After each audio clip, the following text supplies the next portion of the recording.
Here মাঝে লুকিয়েছিলে দেখতে তোমায় পাই আমি দেখতে তোমায় পাই বাহির পানে চোখ মেলেছি বাহির পানে আমার হৃদয় হিয়ার মাঝে লুকিয়েছিলে দেখতে তোমায় পাই আমি দেখতে তোমায় পাই আমার হিয়ার মাঝে লুকিয়েছিলে দেখতে তোমায় পাই আমি দেখতে তোমায় পাই। দীর্ঘ 12 বছর পরে ওই রানী রামমণি ঠাকুর মশাইকে বললেন, ঠাকুর মশাই মাছ পড়লো, বললো দীর্ঘ 12 বছর পরে এই প্রথম ঠোকরালো। ছেলেটিকে মা গোলে মালে মালে গোলে পিরিত করো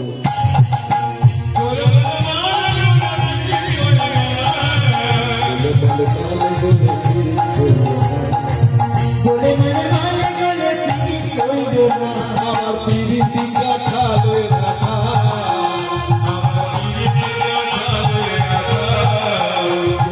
লাগলে কারণ গোলে মালে মালে গোলে পিরিত করো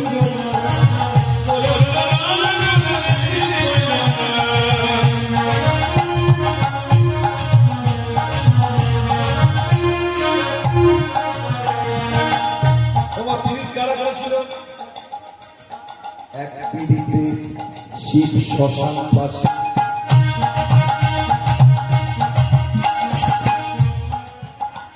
আর এক পিরিতে হলো নদের সন্ন্যাসী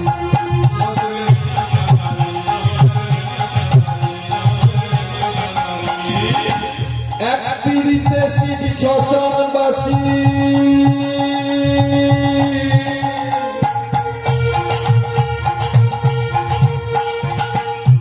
আর এক পিরিতে হলো নদের লীলাই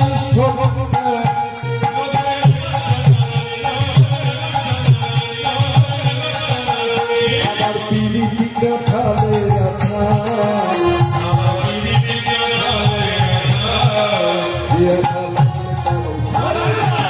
গোলে মালে মালে গোলে পিরিত করো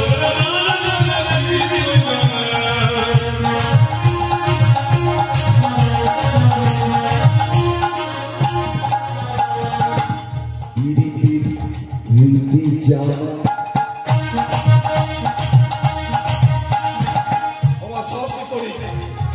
পড়লে পিড়ি হয় বিপরীত পরে বুঝবে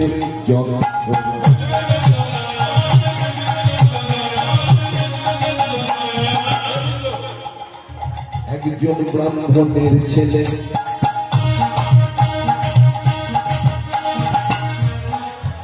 সে তো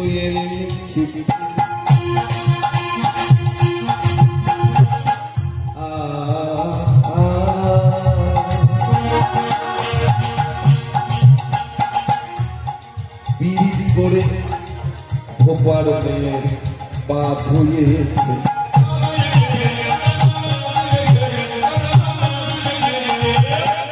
একজন ব্রাহ্মণের ছেলে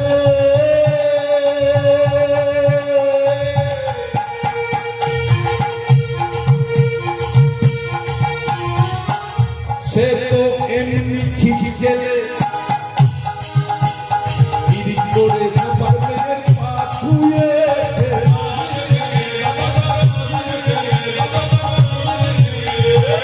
পিড়ির জাতির বিচার করতে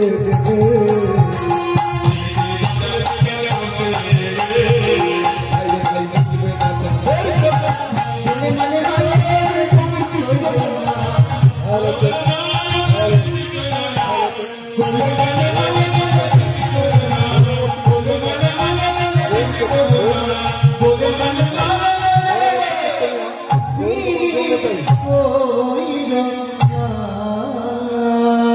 পরবর্তী কন্যা গৌর গোপাল ব্রহ্মচারী, আপনি আপনার সম্প্রদায়কে নিয়ে আমাদের মঞ্চে চলে আসুন। এবার আপনাদের বলি, চণ্ডী ঠাকুর রানীকে জোর করে কালী মন্দিরে নিয়ে গেলেন, কিন্তু রানী আপত্তি করেছিলেন। আমার মতো বিধবা ছোট জাতের মেয়েকে মন্দিরে তুললে আপনাকে জমিদার মন্দির থেকে বার করে দেবেন। তাই জমিদার মন্দির থেকে বার করে দিলেন, কিন্তু আবার মা বাসনী স্বপ্ন দিলেন। চণ্ডীদাস ঠাকুর মন্দিরে থাকে রানীকে নিয়ে, ও দুশ্চরিত্র বা চরিত্রহীন নয়, ও ভালোবাসে, তাই ওকে তুলেছে। কিন্তু তুমি ওকে মন্দির থেকে যে বার করে দিয়েছো, এটা অপরাধ করেছে। যাও, ওই চণ্ডীদাসকে হাতে ধরে মন্দিরে নিয়ে এসো, মন্দিরের নতুন করে দায়িত্ব দাও, আর রানী রামমণি করবে সাহায্য সহযোগিতা। চণ্ডীদাস ঠাকুর বাংলার কবি হলেন। রানী রামমণির জন্য আপনাদের বলি, আপনাদের চরণে শত কোটি প্রণাম। আবার আগামী দিনে যদি সুযোগ হয়, আপনাদের সঙ্গে নিয়ে একসঙ্গে একত্রিত হয়ে হরিনাম সংকীর্তন গাইব।